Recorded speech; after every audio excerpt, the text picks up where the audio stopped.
বৃষ্টি যেমন পৃথিবীকে পরিষ্কার করে দেয়, তেমনি আসমান থেকে আল্লাহর রহমত এসে আপনার সমস্যাগুলোকেও ধুয়ে মুছে পরিষ্কার করে দেয়। ওয়ায়াজআল লাকুম জান্নাতিন ওয়ায়াজআল লাকুম আনহারা, তোমাদের জন্য উদ্যান স্থাপন করবেন, তোমাদের জন্য নদী নালা প্রবাহিত করবেন। অর্থাৎ আল্লাহ বলছেন, যদি শুধু ক্ষমা চাও সবই দিব।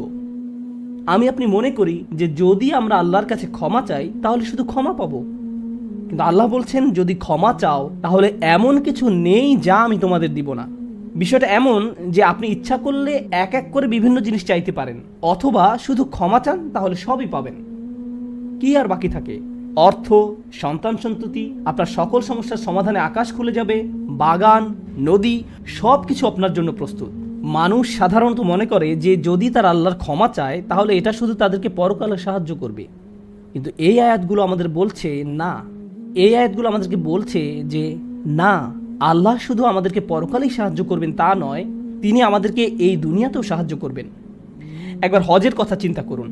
আমার আপনার জন্য হজের সবচেয়ে বড় অনুপ্রেরণা হলো আমাদের অতীতের সকল গুনাহ মাফ করে দেওয়া হবে, আমরা নতুন করে আবার শুরু করতে পারবো। যে কাপড়ে আপনি কবরে শায়িত হওয়ার কথা, সেরকম একটি কাপড়ে আপনি হজে যান। এমনকি হজের সময় যখন আমরা মার্চ করি সেই সম্পর্কে বলা হয়েছে, সুম্মা আফিদু মিন হাইসু আফদান নাস ওয়াস্তাগফিরুল্লাহ, অতঃপর তোমরা প্রত্যাবর্তন করো যেখান থেকে মানুষরা প্রত্যাবর্তন করে, এবং আল্লাহর কাছে ক্ষমা চাও।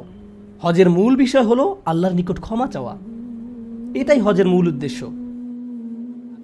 আর সেই হজের সময় আমরা কি দোয়া করি? রব্বানা আতিনা ফিদ দুনিয়া হাসানা অফিল আখিরাতি হাসানা অফিল আখিরাতি হাসানা। প্রতিটি তাওয়াফে একই দোয়া পাঠ করা হয়, যা কোরআনে মাজিদে এসেছে। রব্বানা আতিনা ফিদ দুনিয়া অফিল আখিরা রব্বানা আতিনা ফিদ দুনিয়া হাসানা অফিল আখিরাতি হাসানা।